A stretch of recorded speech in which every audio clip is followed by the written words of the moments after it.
I offer my loving salutations at the lotus feet of my dearest Mother Sai. Respected elders, brothers, sisters, children, Sai Ram to all of you.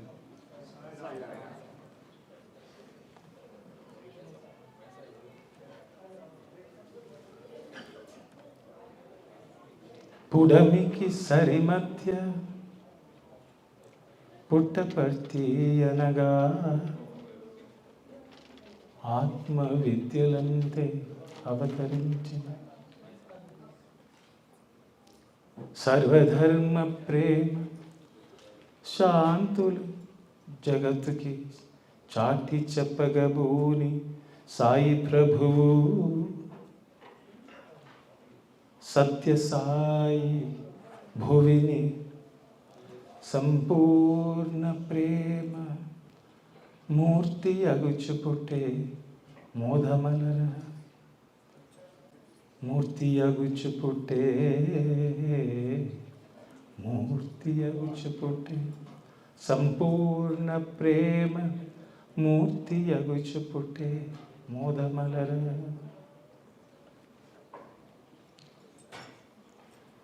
While I was being driven to this venue,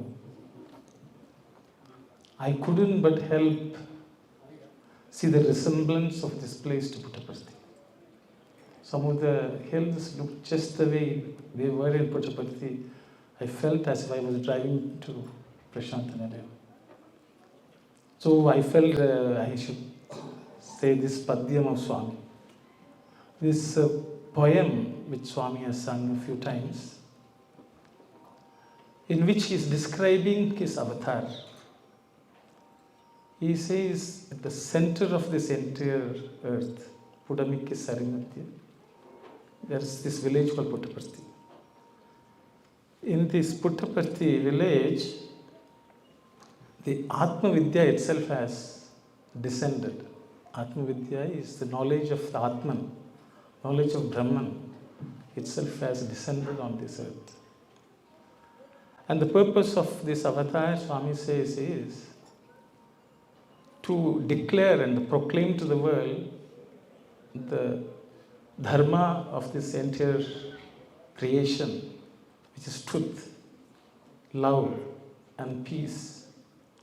To declare and proclaim this, the Lord took birth as an embodiment of complete, Sampurna Prema, Swami says, complete Prema, he descended on earth.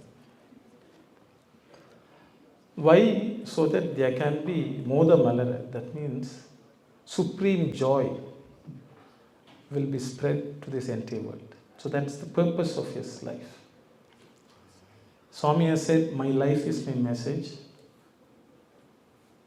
So he lived that life. And what's his message? Purna Prema.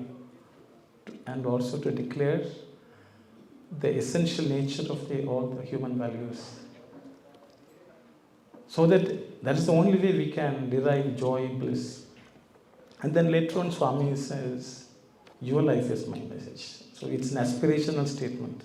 We can never strive to reach the place where our life will become his message. So our entire journey is, I think, to learn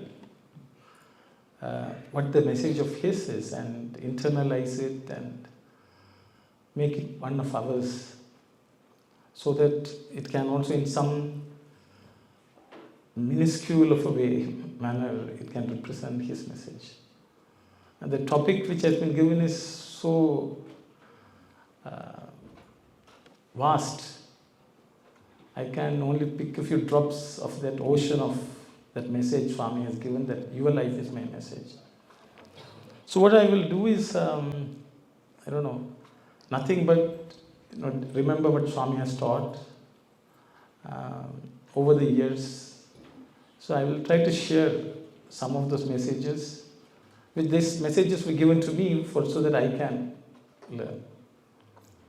So that I can share that. It's an opportunity for me to recollect and remember. Because I don't think I was qualified to speak on this topic, but I think Swami has forced that I should contemplate on this for the past few months, ever since it has been given. And so let's see. See, Swami as a child was born in a village. So I will tell some of Swami's stories. Said, I think in 2000 May, Swami gave a talk which has been titled as My Life is My Message, where he spoke about his life story.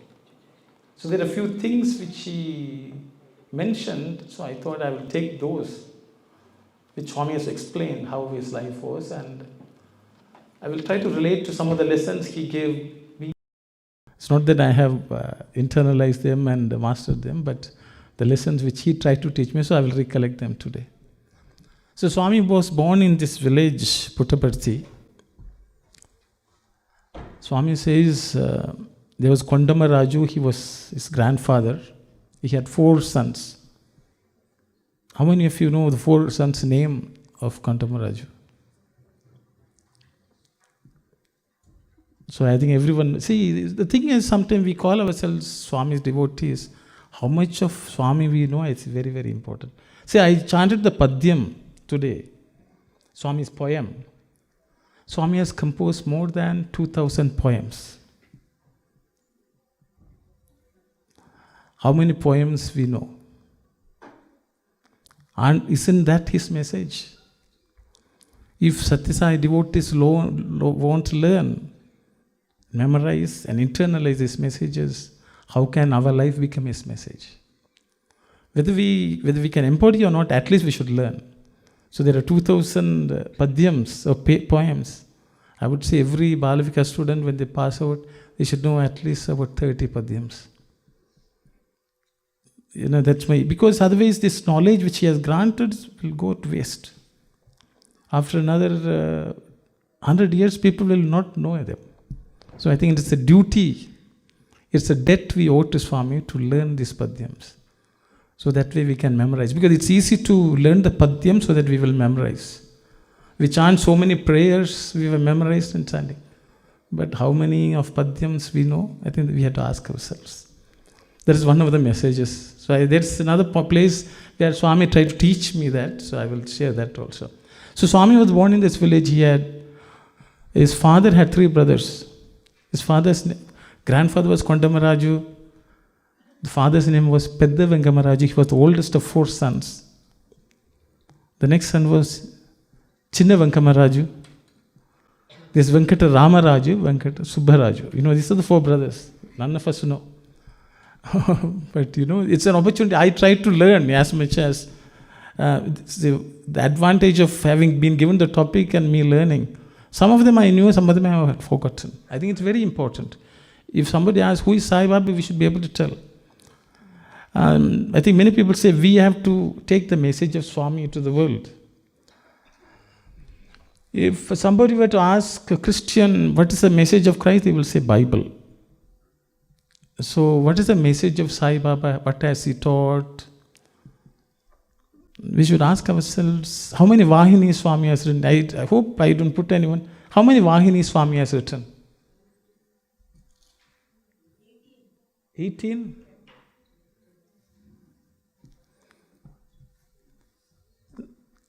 Not 18, but close. So, what I am saying is, how can we take Swami's message to the world when we don't know the number of Vahinis he has written? I think we have to ask ourselves. Swami has written 15 or 14, if you want to say, because sometimes Ramakatha Vahini 2 parts, so they counted like that. It is very important. If we don't know the names of the books Swami has written, how can we take the message of Swami to the world?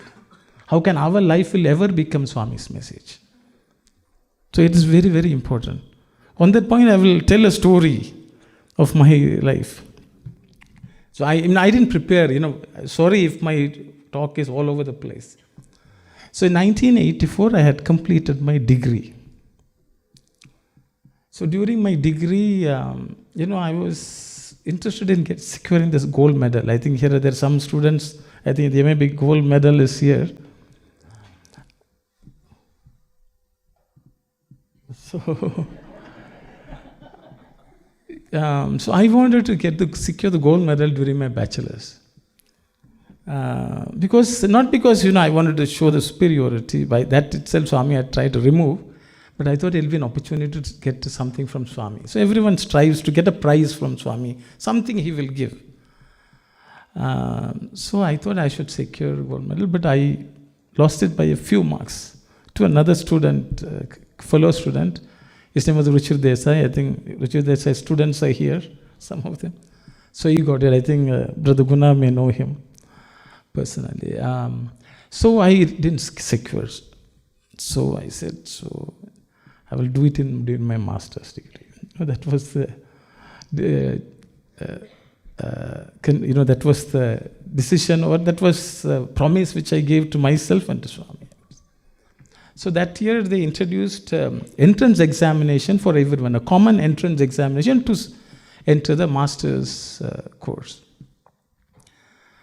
So I also appeared in the entrance examination. And the results came and the selection list was posted. When I went to see, there were 8 names posted. My name was not one of them. I was so disappointed. So I went to everyone and tried to find out what was the reason I was not given admission. I was staying in the old hostel. I think students will know. There's something called old hostel. When hostel with the building or dormitory which was used as hostel in 1979 when I joined, that used to be called old hostel. So we were allowed to stay there. So I was staying there, but I went to the warden and asked, I went to the director of the campus and asked, I went to the registrar, Mr. Chakravarti, who I think everyone is familiar. So they all said, if you are not selected, your name is not there. So why? They said, we don't know. They said, we were not part of the selection. So I was quite disappointed. A few days passed, the classes started, and I was a Sri Lankan, so I did not have visa to stay indefinitely. I had only a couple of months I could stay. I didn't know what to ask Swami. So at this point in time, once I used to take walks, I was depressed. Every day I would sit in the mandir. In bhajan, I will sit, Swami is there, and I would sit here. I got the opportunity to, sing, play instruments and all that in front of Swami, but I was not even paying attention. I was thinking I didn't get my seat. So this was my worry. Then one day I was going for a walk, and one of the professors, I think everyone knows, Dr. Shiv Pandit, is the head of the department. He was coming from the opposite direction. He looked at me and he said, why are you not attending classes? I said, sir, I was not selected. He said, you were not selected? So I thought, I didn't know what to tell him. I said, sir, I don't know what the reason is. I don't think it's nothing to do with my behavior, but still I am allowed to stay in the hostel. I have not been thrown out. So I think I didn't do well in the entrance examination. He said, who told you? So I said, no one told. So that's the process of elimination. I have come to this conclusion. He said, no, that's not true. And without his knowledge, he said, because you scored the highest. And then he realized that what mistake he made. He said, pray to Swami, and then he walked away. It was Swami's thinking. Swami wanted, I think, him to say that to me. So I stood there and I thought, how can this happen in this place? The world has to be fair. If people are not fair here, how can I find fairness anywhere in the world? These were my decisions. So I said, if Swami is all-knowing, he should know what has happened. Who struck my name? That was the biggest question. So you look at everyone and say, maybe this person, maybe that person. You find somebody has struck the name. So I was very upset. I was angry almost. I thought it's just completely not fair. I am on merit basis. I should be given seat. So days passed. Then one day I was sitting and thinking. I realized if I am able to secure marks, study, understand, isn't that His grace? See, it's human nature, for God allows you to speak, learn. Because of His grace, we are able to learn. Because of his urge, we are able to understand. Because of his urge, we are able to study. Because of his grace, we are able to secure well. All that is what he has already given. But then we want more. So I said I should stop this. I should stop thinking like this. It is his grace. Then it also dawned on me there's only one person could have withheld the admission, which is no one but Swami. Because usually the list goes and if he strikes out a name, that's it. So I gave up and I said, I'm sitting here 2 months, I can sit as a student. In the mandir, I should make every good use of it. So after that, I paid attention to bhajan, darshan. And I said, once I go, I may not be able to come, I may not be allowed to stay, so I will make full use of it. When this went on, one day, evening, Swami comes out and calls for the microphone. It was August 2nd, 1984. In the mandir itself, Swami got the mic and Swami gave a talk. In the talk, he said, before he started the talk, he said, there are many who think worldly education is very important. And they want seat in the university. They want to enroll in some courses. But I have come down to give Atma Vidya. There's no one interested in studying that. But today onwards, I am going to give talks on Bhakti Yogam, the 12th chapter of Bhagavad Gita. Anyone who wants to learn from me, buy a notebook, sit down, listen to me, take notes and study. I will test your knowledge. So I thought that discourse was just addressed to me. So I bought a notebook, I sat and I started taking notes and study what Swami had to say. So Swami gave a series of 34 talks during that time on Bhagavad Gita. So I thought I didn't get seat in my MCom course, but I got seat in the Atma Vidya course. So I took notes and I was so happy. Around I think 30 discourses were delivered and Swami comes one day for morning darshan. He stood by me and said, "Hey, how come you are not attending classes?" I said, "Swami, I didn't get admission." "You didn't get admission?" I said, "Yes." "Oh, I see." He said, "Gokak." And the Vice Chancellor came running. He said, "This boy, give him admission. Admission in MCom." That's what he said. So I got, but by then almost 2/3 of the first semester had ended. So I never secured gold medal in MCom because the first semester 0 marks were given to me. But then it so happened, I was happy to join the college, but by then I was just studying MCom. I was happy that I learned a bit more on Gita from Swami. The hostel, they had they used to have small competitions. So there was a competition which was organized called the photo caption contest. So they will put a photo and everyone puts in an entry of the caption. So it was the second or third day in the hostel, so I stopped by this notice board where this photo is there. So it is a photo of a small miniature monkey, somebody holding, and the monkey was fast asleep. So I stood there and I remembered my previous 3-4 months. I thought, in the hands of God, the monkey mind is asleep. Because my monkey mind is only asleep because it's in the hands of the Lord. Otherwise, it would be jumping up and there. So I wrote that and put it. And by Swami's grace, I was declared as a winner of that photo caption contest.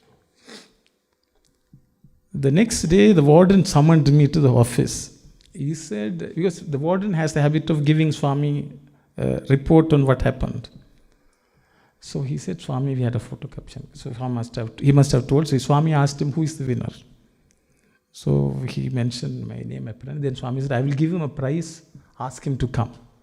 So I was supposed to go early during darshan. the next day. So I went and sat, and the warden had wrapped up a book so that Swami can give it as prize. Because Swami wants to give prize, so they have to send the prize. So prize also was sent. Then Swami came out. Before darshan, he said, "Where is the prize giving boy?" Yeah, so I stood up. Then he signaled to Kyle Das. I don't know, some of you may know, he was a personal attendant at that time. He went inside and brought the wrapped gift. So what came from the hostel, and that Swami gave that to me. I took Pada Namaskaram and took it. Then he looked at me, he asked me to give back the prizes. He took the book, wrapped up gift which came from inside, ripped it open, and he took out a book. He asked for a pen. He signed it and gave it to me. It was Gita Vahini, which Swami had got it, brought, wrapped up. Then he decided that's not good enough. He signed and gave. But that was something which you cannot think why. It was a message which was given to me that day by Swami. Don't give importance to worldly knowledge, worldly success. Benefit from what I have come to give. It's like an author autographing his book and giving to me. Ever since that, every day I have been reading at least a few paragraphs of a Vahini of Swami. So that was the biggest gift Swami gave. Because first, to be the message of Swami, we should imbibe the message which has come to give. So I think it's important that everyone at least know the names of the Vahini Swami has written. Even if you don't read. If you know the name and repeat it every day, you will know the knowledge. That is his grace. And so on the same topic, so we'll say, oh, you were with Swami, so you got this. But it so happened, it's all over the place, but I hope it's okay. In 1969, we went to Prashanthan for the first, that time I was a little boy. I was smaller than even Skanda. I was 4 years old. So my parents were devout. Swami cured my mother's ailment. That's what we became devotees. And my parents dedicated the entire life. You all were saying, somebody said, students are coming, they will talk about Swami. But many of you may be far greater devotees and me no more. So I always look up to my parents, the love and devotion they had for Swami. They gave up everything in their life for Swami. My mother felt her life was given back to her by Swami. So they dedicated. So in 1970, my father, when he came back, he realized people don't know, because that time there was no Sanatana Sarathi, like the way it is in every language. At that time there was only one Sanatana Sarathi edition which was coming from Puttaparthi, which was half English, half Telugu. No other language. So my father felt people should know. So he subscribed and he was reading and he thought others also should know. So he started a magazine called Sathya Amritam in Tamil, where he used to translate and distribute. So as a 4-year-old boy, I had some learning difficulties. So when I was enrolled in the school, I just couldn't keep up with my fellow students. Even ABC, that time no ABCD in Tamil, the alphabet they were being taught. It was all over the place for me. I could not even understand. I could not form a sentence. I couldn't do a basic arithmetic like 1 + 1. So my mother struggled with me for a lot. And but one thing I had was I loved my mother a lot. So and I loved food and I loved my mother. I think mother was a good cook. So only those two things I was good at. So every day I will not sleep until my mother lies down to sleep.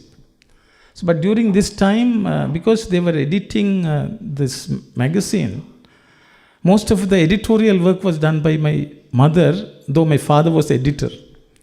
Because he was working and coming back late, my mother would spend any free time and proofreading and printing was not like today, you send it to the press, you come back, there will be a lot of mistakes you have to go through. So she'll be doing that late into the night, 10 o'clock, 11 o'clock, 12 o'clock. And I will sit and I will pester my mother, when are you going to sleep? Like that. So she thought she will give me some work. So she used to give me printed material and written word, and she will say, match every letter. So I used to match letter. At that time, it was magazine ran only for 2 years. After that, Swami said everyone should cease their publications. Sanatan Sarthi will come from a central location. So in 71 it was stopped. But during that 2 years, every year among all the articles which were there, the Vahini's, Prashanti Vahini was published. My mother would ask me to read letter match. Tick, tick, tick, tick, and make sure that everything is correct. So that's the way I learned the alphabet. Reading Prashanti Vahini in Tamil, letter by letter. But by the time it finished, that I became so good at my studies that until then I was at the bottom, after that I was at the front. So that is the power of the word of the Lord in whichever language. Even if you don't understand, you read the letter. Now when I read Prashanti Vahini, it's as if I read it long time ago. Though when I read it, I didn't know anything. I was only reading the letters. That is the power of the name of the Lord, power of the word of the Lord. So if I am able to stand and talk, I ascribe everything to reading Prashanti Vahini letter by letter, without understanding. So I think everyone should read the Vahinis, at least one Vahini in your lifetime. I think that's also important, because that is something which Swami spent a lot of effort to teach me. So hopefully one day my life will be his message, my goal. Okay, so that's another lesson which he taught, importance of learning the message of the Lord. So Padhyam, Vahini, I think no one should neglect this, is my humble request. Then a few other things, how Swami has taught. So I was talking about devotion and meditation. There is one incident which I would like to share with you. In around 82, we were 3 brothers, myself, my older brother and my younger brother. We were studying in Puttaparthi at that time. And we were lucky. It's an enjoyable time. At Puttaparthi, morning to evening, we have some activity over there. So one day after darshan, Swami was just walking among students, cracking jokes and things like that. And suddenly he told my older brother, get up, where are your brothers? He asked. And so all 3 of us stood up. He said, come. And he took us to the interview room. So Swami was going to some impromptu interview, unexpectedly. We were happy. When we went inside, Swami sat on his chair and he asked us, when was the last time you wrote a letter home? When did you write to your mother a letter? The last time. We didn't know we couldn't even remember when we wrote a letter home. And we kept quiet. And a few times he asked, and then we mumbled Swami a few weeks ago. Then Swami said, no, you have not written a letter home for 3 months. Then, because in Puttaparthi, students know, you get up at 4 o'clock and then till 9 o'clock you are busy. Darshan, bhajan, some activity, program preparation. We used to work in the hostel, completely busy. So we forgot to write letter home. That's simple truth. But when Swami asked 3 months, do you know how I know?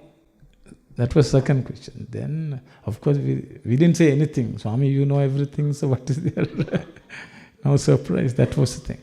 He repeated the question a few times. Then he said, I know, because right now, your mother is sitting in front of my picture in Colombo, Sri Lanka, and crying. She is saying, Swami, I sent all my 3 children to you. I am happy for them. But they seem to have forgotten me. Okay, let them forget. You also have forgotten me. Who can I talk to? How do I ever know that you love, you remember me? and she's shedding tears. So, it is important that you never forget your mother. You don't even know, they can't afford. They're going without food. Your mother has sold all her jewelry. She doesn't have anything. And you all are ungrateful. Gratitude is something you have to have. So right now you go outside, get paper, write letter, go to the post office, mail it home, and then you go to the hostel. And hereafter, every Thursday, I want you to write a letter home. If not, I will throw you, all of you, out. So that is a lesson I always have reminded myself. That is a message of the Lord. That's a message He would like us to embody. Have gratitude for whatever help anyone has gotten. Especially your parents. But this also proved to me the omnipresence of the Lord. That's why I still feel my parents had more devotion, they knew more, they loved Swami more than me. It is because of them we were able to study.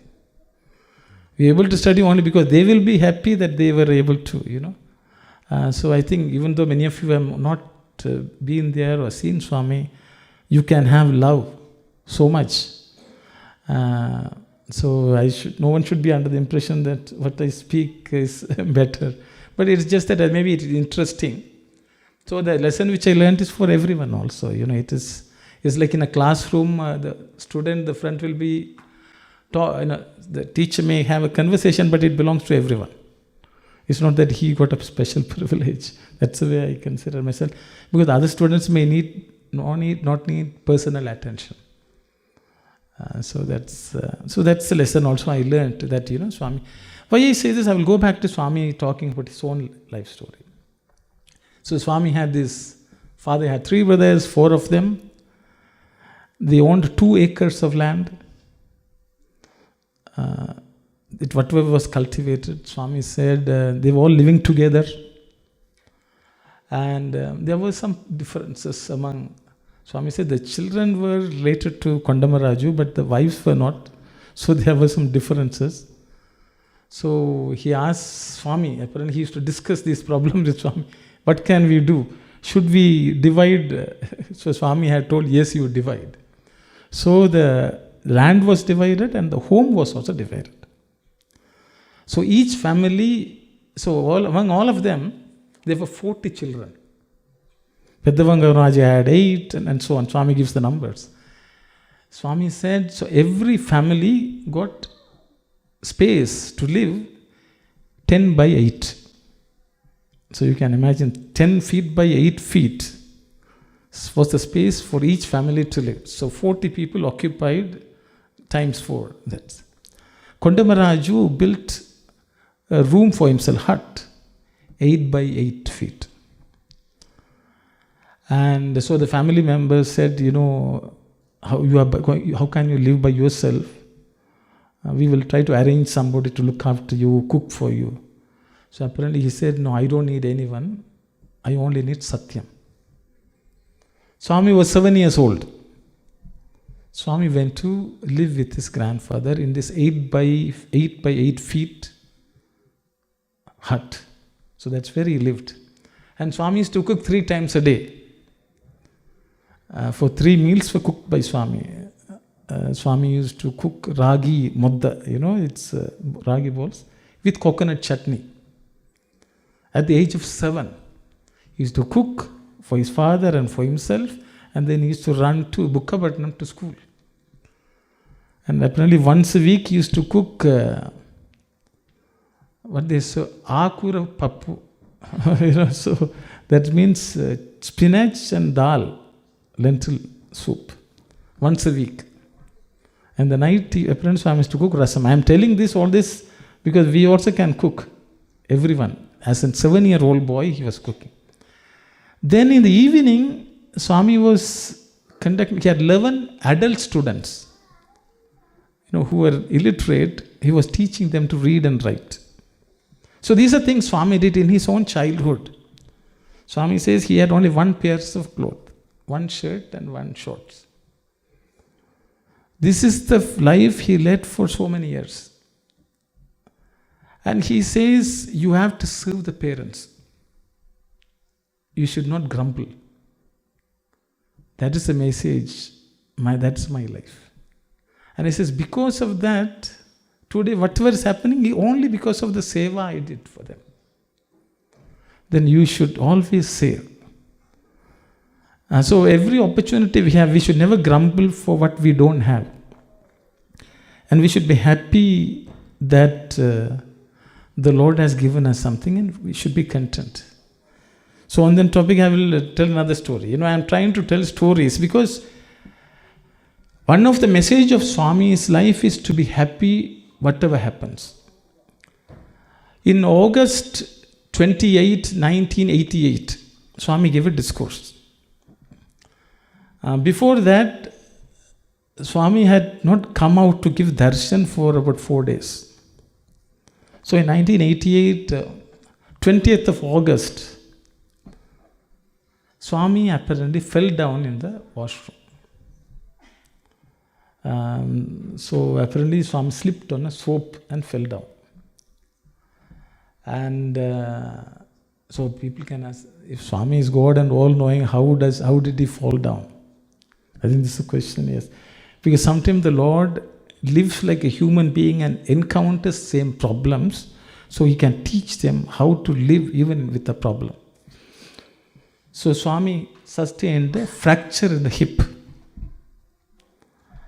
And Swami hit his head also on the backside, so the doctors wanted to take X-ray.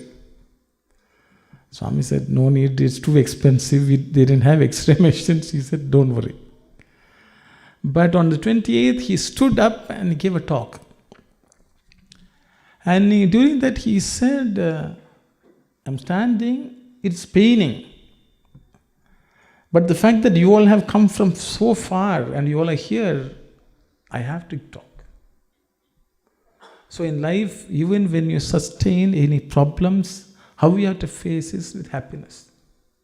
Because in one of the letters Swami wrote, I don't know, many of you would have heard, Akila Manavulak Anandamana Gurchi. I should not sing, but I think look up, it's important. In that he says, in that Padyam, a song, he says, Manchi Chaddalanu Manasulo Samamuga Bhavinchuchuntute Bhakti Naku. He's telling for him what devotion means is to treat happiness and when bad things happen to you or good things happen to you, both them with equanimity one should see.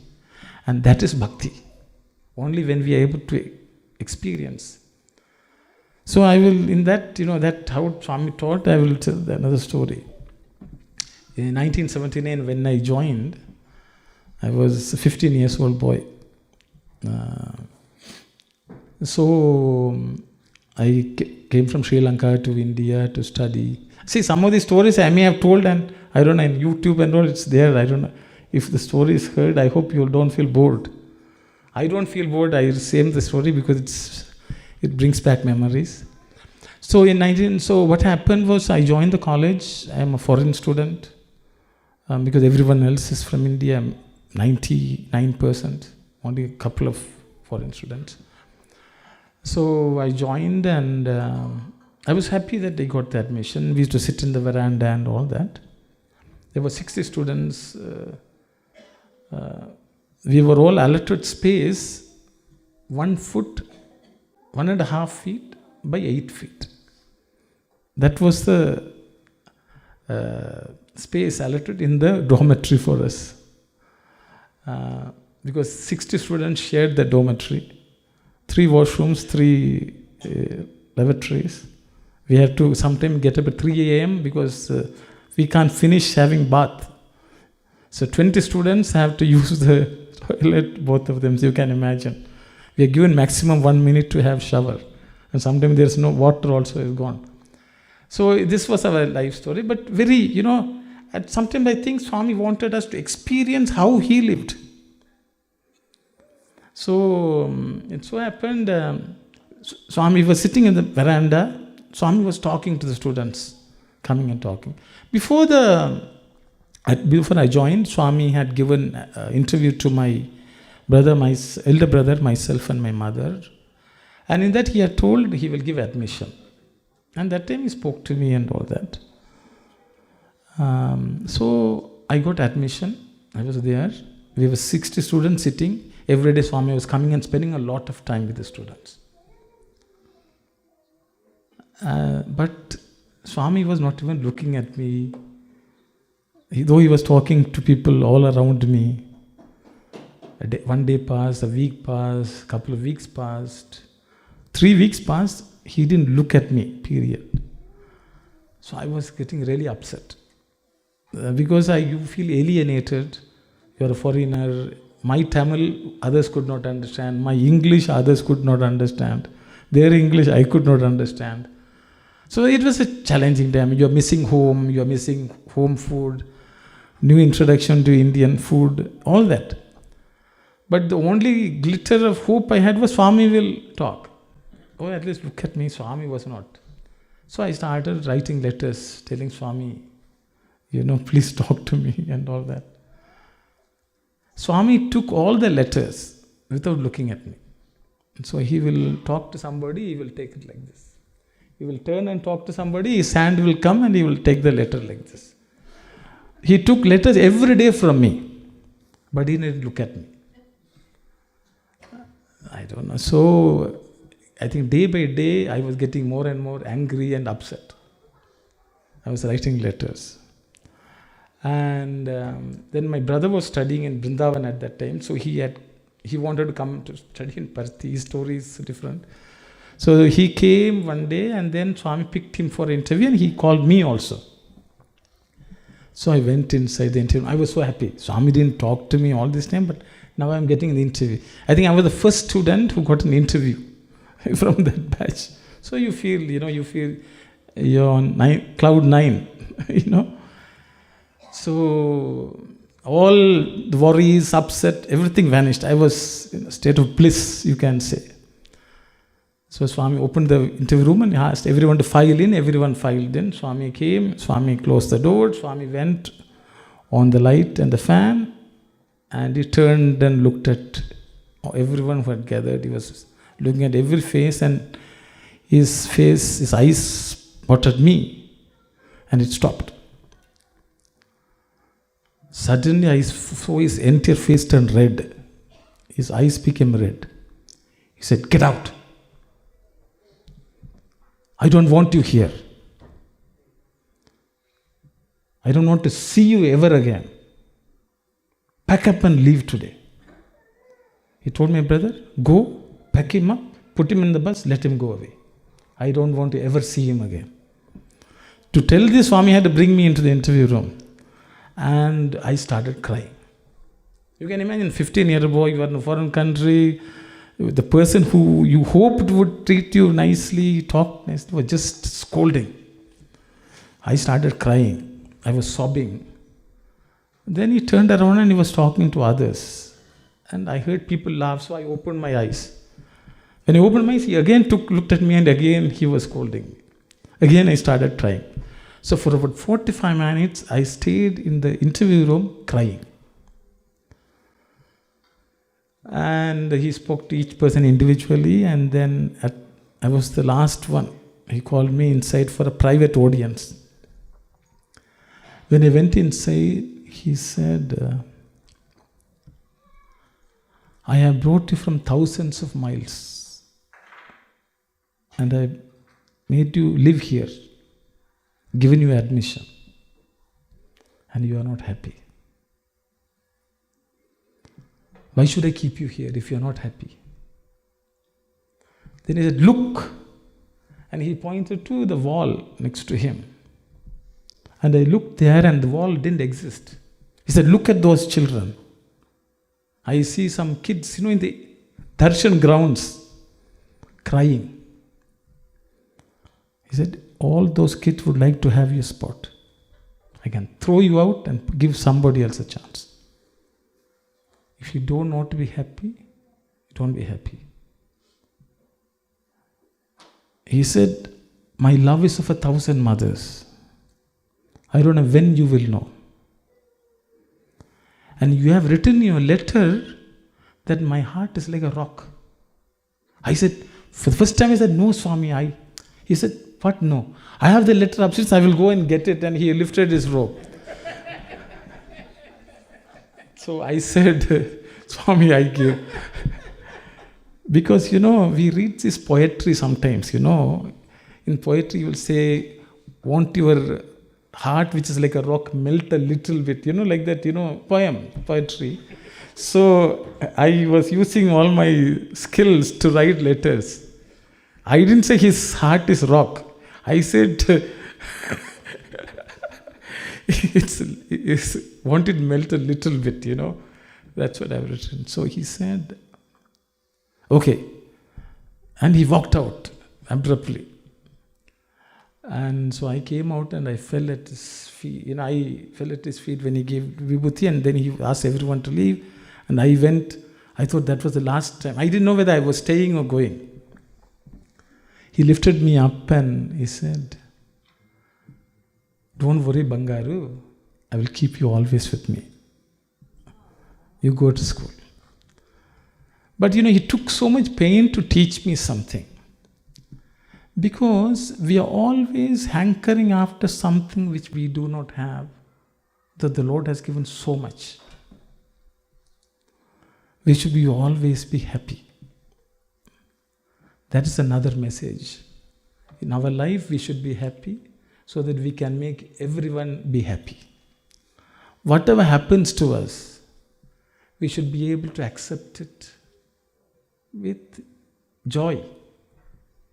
We should have with joy as prasadam from God. God has given something. Because that is the way Swami led his life also. Even something happens, you bear the pain and spread joy to everyone. Akila manan ulakku anandam anugurchi. Give everyone joy. That should be our life. That's what Swami did. His own family was also struggling. He was physically suffering. Because many people think God means some all-powerful Superman. Whatever he wants will happen. That is our infantile understanding of God. God is nothing but Sampurna Prema Murti. And he showed it. Means I was what some will... Sri Lanka, our family was an insignificant, poor family. Why should he make us come? He did not... If you had some love, he reciprocated it. Premanu ichu puchukonumu. Like that Swami says, you give love and take love. You seva. So it's love that is a trading of love. You love God, God loves you in return. So talking about something which is imperfect. Because we expect certain things from God because it's a transaction. Swami, I am praying to you, why this is happening to me? This is a standard question everyone asks. Because we think if something bad happens, it is some punishment. Life, there is joy, and night and day comes. It's not that day is there because we have done punya, night comes because we have done papa. Natural life. All the Pandavas suffered, they were in the forest for 14 years. We read, but we don't even imagine how they would have led a life. They would not have any enmity in the... So I will tell another experience. I am just picking up at random. I hope it makes sense. Till 1984, we stayed in Puttaparthi. I never went home for 5 years. We didn't go home because we couldn't afford to go home. Because all three of us were studying. My parents, we were lower middle class family. So they couldn't afford, but Swami allowed us to stay in the hostel. So my mother used to come, Swami used to allot a room. She will stay in the summer. And that was the way from 79 to 84. But in 84, Swami once told us, students, that year Swami inaugurated Trayi Brindavan in April. After that, Swami said, now students, everyone has to go. He gave a lecture to the students. But me brothers, we felt, it's for the others, this talk. Because every year Swami used to tell students, go, be with your parents. So we didn't take it seriously, but others left, and then Swami one day comes out and says, hey, how come you have not gone home? And then Swami, we didn't say anything. Then we said, Swami, we don't have ticket to go home. That's what we said. Then Swami said, no, you have to go home because this time we are going to repair the hostel. So you can't stay. That's an excuse by Swami because we can stay in the old hostel. These are thoughts. He said, no, we had to repair everything. All those 5 years, we used to stay in the hostel and do repairs in the hostel. Because students used to do, we used to repair the chairs if they are broken, the cupboards, if they are falling apart, we used to repair, we used to paint. Every summer we used to do that, but Swami doesn't seem to know that we all were doing anyway. But sometimes he said, you have to go. So we said, fine. What to say? Swami said, ticket, you don't have ticket, come. So he took us for another interview. And then he said, okay. He asked us, okay, how much does it cost to go to Sri Lanka? So we don't know. Even the hostel fee Swami was paying for us. So, I was not using money. We don't know what cost what. We just kept Swami, we don't know. Then Swami opened the door and called some guests, some VIPs. He asked them, come. Swami's Leela is such a joy to watch. So he called them and he asked, how much does it cost to go? Flight ticket, how much? Swami asked them. Then I think they said, Swami, 600 or 700 rupees for each ticket. Swami said, oh, I see. Then he said, is there any other way you can go? They said, Swami, there's a steamer, boat which goes from Rameshwaram to Talman, that tolls again. Swami asked, that's cheaper, no? They said, yes. How much will it cost? They said, Swami, 100 rupees or something. Then he said, okay, how much is the railway ticket from here to Rameshwaram? So they gave some figure. It works out over 200 odd rupees. Swami, okay. Swami said, thank you. So they went outside. It was an opportunity for them to have some discussion, so they went out. Then Swami reached out to the window sill and pulled out 3 envelopes.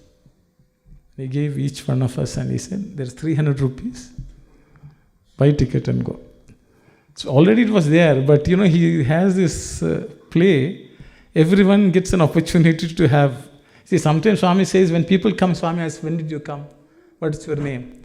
Because if there's nothing to talk, he has to talk to give us the joy of being able to talk. And in that, he said, I have kept some extra money. Buy a sari for your mother-in-law. So I stood there, Swami, you could have given sari, I'm sure there is stock. These are thoughts. But what I realized later was, Swami was teaching me what I should do. So I had to go, find a sari for my mother, buy it, and take it and give. Otherwise, we don't learn these things. You can see the amount of effort Swami took us to teach even small things. So I went and bought a sari and took. Of course, my mother was happy that we bought the sari. And she was happy that Swami told us to buy the sari. See, that sari is also Swami's only. Whether he took it from here or there, when all the saris in the world are his. Because we don't think you go and buy a sari in a shop. Do we think that it is Swami is giving us? We don't think. So the sari in the shop also was Swami's. So we should know everything in this world is God's. So how Swami was training me to teach that everything which we see, what we buy, is his prasadam. Because we should, Swami gave you, it is something bad. Materialized and gave you, you are very lucky. That's what we say. We also feel, Swami gave this to me. That's a tendency, human tendency. You will say, you studied there. It's all his grace. When the entire world is. When Swami asked me to, at 8, I will come to that story. I'm jumping here and there, but I hope some message of Swami, what I learned. So he said, hey, as we were going out the door, he said, stop. He said in Sri Lanka, they're shooting. All Tamil boys finished. They shot and they're throwing in the sea. So I don't want you to be shot. All what I've taught will go waste. So, it is not that, Swami taught, so I can come here and talk. No, it's not that. You need a lifetime to learn it properly. That is what he meant by go to waste.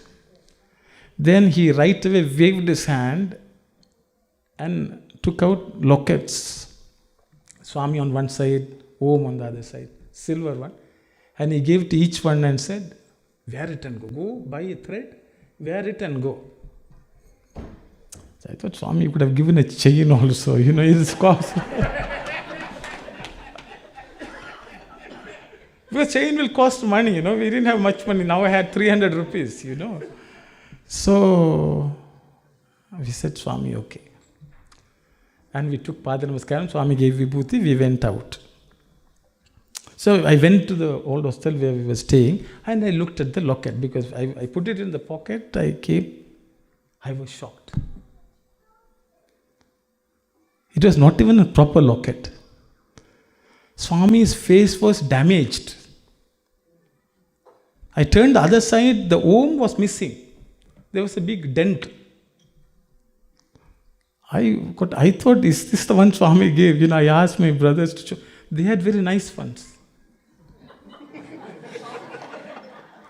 But I thought, Swami, in your factory, some defect. I didn't know what to think. Maybe I am defective in my sadhana. Or maybe it reflects me. So what is, mind thinks. But it is given by Swami. So then I sat and thought, Then I realized, why you want the locket to be good? When you show it to other people, this Swami gave, sometimes you want to show, Swami gave this locket.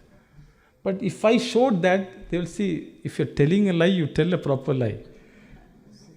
You could have bought a good one. No one will believe that Swami gave this defective one. So then I realized, I should be happy that Swami gave something. Even though it is defective. So that was, learned. But some things are taught so that you are prepared. He prepares us always for something, to face something in life. So I went to Sri Lanka. That time I was doing some, physical bodybuilding. We had a bodybuilding, one of the pioneers of gym. Most of the things were done by us also, We didn't have any sophisticated things. We had stones with which we used to exercise. We had to collect all sorts of things, very manually done. But a few of us had got it done. We thought, the idea was we will be like Hanuman, like we used to chant Hanuman Chalisa every day and do exercise. Because we thought, Hanuman was very strong. So we should also be physically strong. So I was doing some exercises, very aggressive physical culture. So we went to Rameshwaram to Talamanar in Colombo. We landed, and as we were waiting for immigration, I hope, please stop me. Half an hour I have, I guess, no? Okay. So we were waiting, and immigration counter, myself and my younger brother, because my older brother had few other things we had to finish before coming. So I was waiting, and then suddenly I felt somebody hit me with something from the back. I turned, and I was looking into the barrel of a gun. And there were commandos. They said, move. So I was asked to move because my younger brother was fair in complexion. I was a little dark in complexion. So they would have thought this fellow is one of the terrorist training camp. This fellow is coming. And they asked, move. And as soon as I moved, I was surrounded with about 5 soldiers who were just training their gun on me. They marched me. Generally, if anyone faces that, sometimes you don't know whether you will come back. That's the reality. Everyone knew about this. So as I walked, I was thinking of what Swami said, And I was walked. So what happened, Swami didn't give a chain or anything like that. The best thing we could buy, which we thought we can afford, was a black thread. So I had taken a black thread and tied the locket. So I was marched to some room. It was kicked open, and I go inside. There were people along the wall. There were 20 or 30 fellows. I was asked to go to the middle of the room and asked to drop the bag. I had only a bag with another pair of white clothes and the clothes I was wearing. That's the luggage. They asked, how long were you here in India? So I said, 5 years. Then they asked, is this a luggage? I said, yes. It was not even luggage, just a bag with, 5 years, one fellow in one country and going back with nothing in it. Then they said, remove your shirt, undress. And as I undressed, one of the fellows, commanders in front of me, came dashing and hit me with his bayonet. I didn't realize what it was, and the bayonet actually hit the locket and the hole in which it jammed. And then he asked, what is this? So I told him it's a locket. And then I was interrogated, because I think what I didn't realize was, at that time, I don't know how many of you know about the Sri Lankan Tamil tigers. They always used to wear cyanide capsule around their neck, tied with black thread. So they suspected I'm a terrorist. And they were wait, before I could take the cyanide pill, they wanted to catch it. That's why that fellow rushed. These things I came to know later, because in Parthi, no news. At that time, there was no newspaper, no radio, nothing. That's the way we lived. But it hit. And then they talked to me. They couldn't believe that some guy in 5 years coming back with only nothing. And then they checked. Because I was a bodybuilder, I had some calluses here.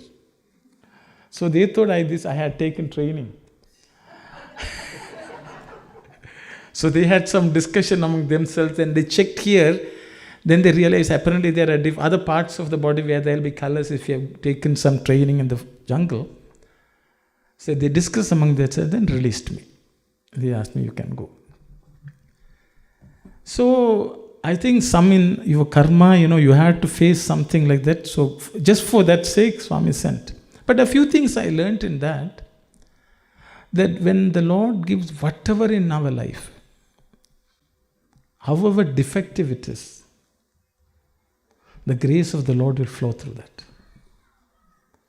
So if we are not having what others have, even if it is defective, we should always feel that is His prasadam, and accept with happiness. So this is something which Swami taught me that.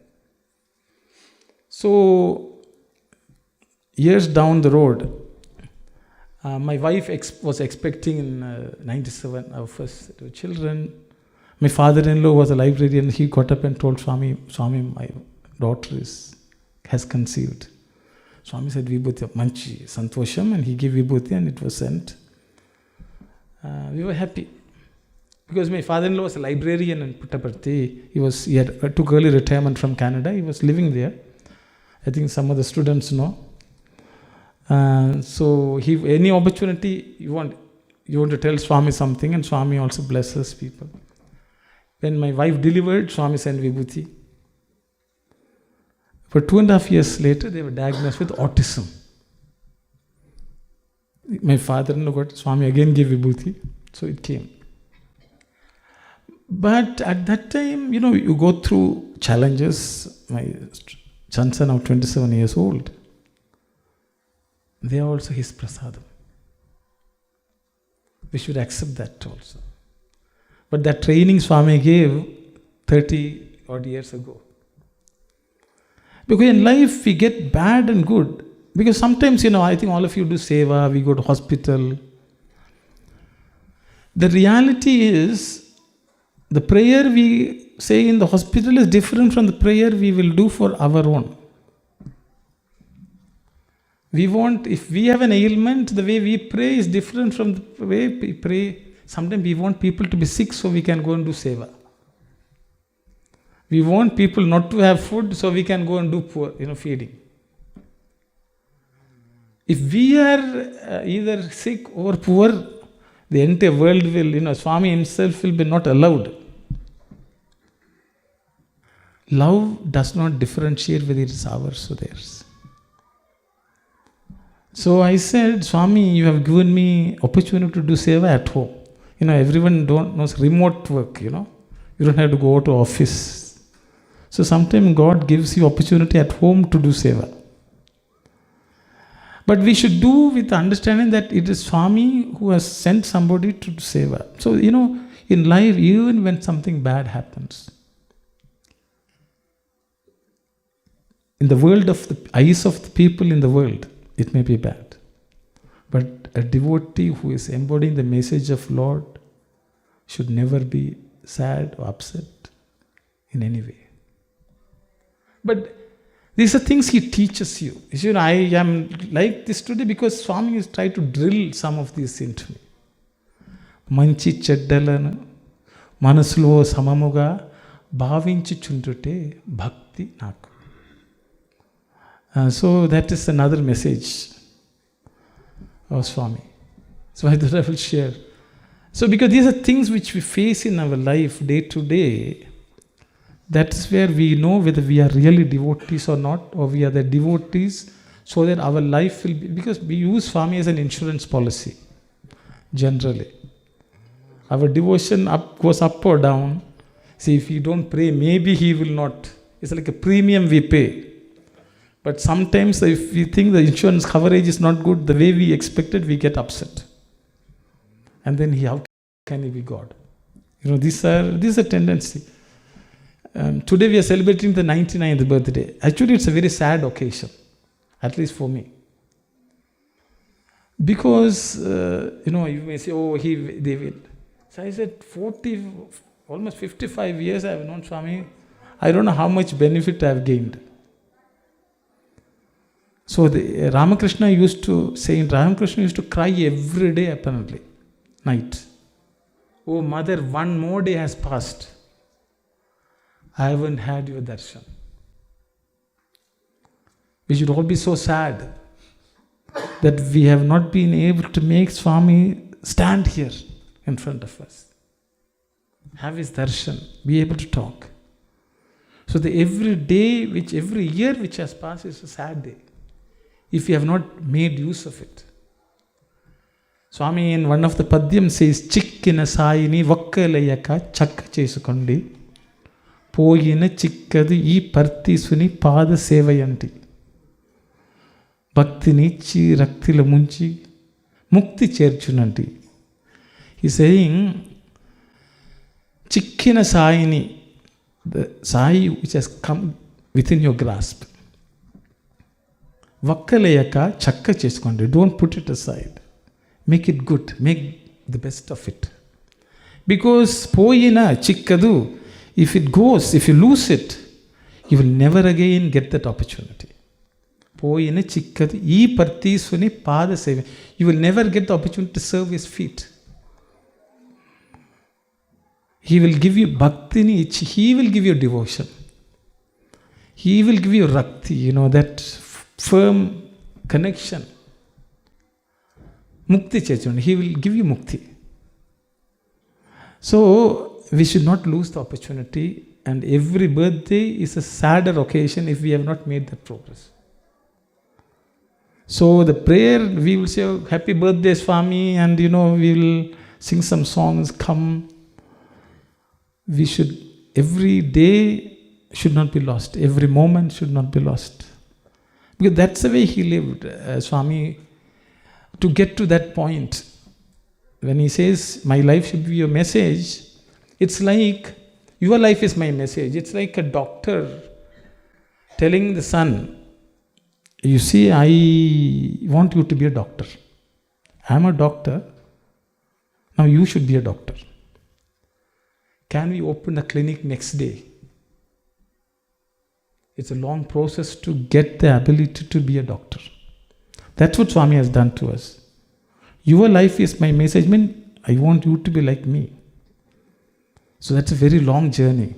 We have to learn, we have to practice and get to that point. So I think this is a reminder why I am telling this is not to you, not for myself also. So for me, asking me to come and speak to you has given me an opportunity to recollect, think. How much ever we do is not good enough. Every moment should be spent with that thought, that urgency. Because the time is slipping away. And we should make very good use of the time. So these are some of the thoughts which I thought I will share. 10 more minutes.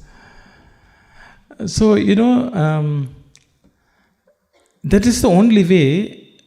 Again, I will go back to Swami's story. He said, Swami had only one pair of clothes. And he was teaching these elders. Apparently, they all put money together. Apparently, Swami says, how, simple life he was leading. So these people did not have anything to write and read, learn. So Swami said when they started teaching, he told all of them, bring some sand from Chitravati. So they all brought sand and sat. So asked them to spread it in front of them. And Swami was teaching them how to write alphabet. Then Swami said that was not good. So they needed slate. I don't know, people know, children may not know. A slate and lead pencil, pencil, with which to write. And they could not afford, so Swami went and talked to a shopkeeper and told them, give them money, slate and pencils. 11 students Swami had. The number itself is very significant, 11. And that they will pay back. He said, my students will pay back. I think it's a reminder for every student. We were given free education, we have to pay back the debt. So Swami told them, you all have to pay it back month. Every week, one bottu. Bottu means like equivalent to about 6 cents, if you want to, or less than that, or 1.5 cents every week. At that rate, they paid off. So Swami was telling, I was teaching them how to use the lead pencil, not to waste it, and so on.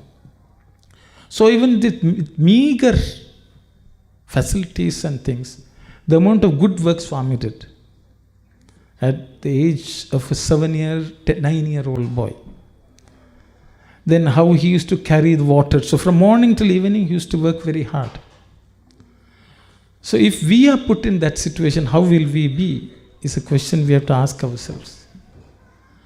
So that is the way, those are things where Swami, with joy, whatever little he had, he was able to share. Though, he never went to work, we would be always worried, I don't have a job, no salary, who will look after? We can say that Swami is divine. Even though he is divine, he underwent some of the physical challenges. Swami was on a wheelchair. So people say, you are praying to a God who broke his hip. Because that has nothing to do with divinity. Divinity is to bring out divine qualities from within. Swami demonstrated day after day. If we have some ailment, we don't want anyone to know that we have the ailment. Not because we think we may look little low in their eyes. Swami did not have any such things. Even in deep pain, he was able to give joy to others. Not one, thousands. So he demonstrated to us how we can live and grant joy to others by being in that state of understanding that we are Atman. Atma Vidya, which is what he wants to do. We are not the body. We are not the mind. We are the Atman. And he saw himself as that. He saw us also as that. He wants us to cultivate that. And that's the message which he would like us to embody in our everyday life, in everything which we do. I prayed to Swami to give us that sadbuddhi, that awareness. Because there's another padyam which I don't know it fully by heart, but I will read it. Swami says, Paramatma premanu prakritilo janulaku antimpacheyute prathama karma.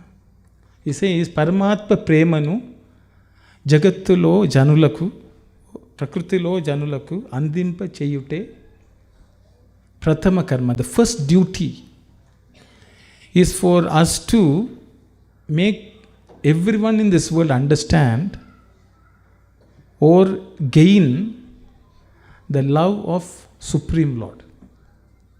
That is the first karma we have to do. Any seva you can do, that is the purpose. And then Swami goes on to say, Pratimana Bratikitanunduta Swartha Bhavumunaku Kadu. That means we are all born in this world not to survive ourselves, look after our own livelihood with a selfish nature. That is not for what God has given. Then Swami says, Sangha seva cheyutaku anna shrestha bhavambuto melagu chununduta melu kalgu. That means by doing social service to the society, with the shrestha bhavambu, not the swartha bhavambu, not having selflessness. Swami says, if we do that, we will attain greatness. We will be uplifted, will become noble. Then Swami says, we have to forget about ourselves and do seva. Only through that we will get Atma Tripti. That means self-satisfaction. Swami has these words of self-confidence, self-sacrifice, self-satisfaction, and self-realization. So he wants us to that we should not live for ourselves alone.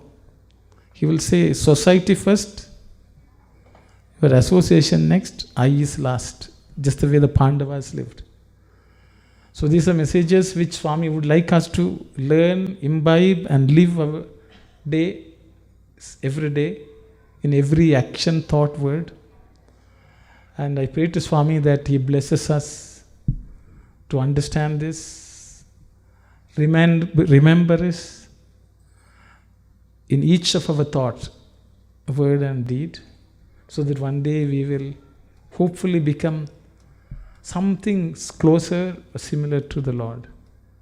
So that's the message for us for the next 100 years. Before 100 years, maybe we will make significant progress towards that in that journey. With that prayer, I will conclude my talk. Sai Ram, everyone.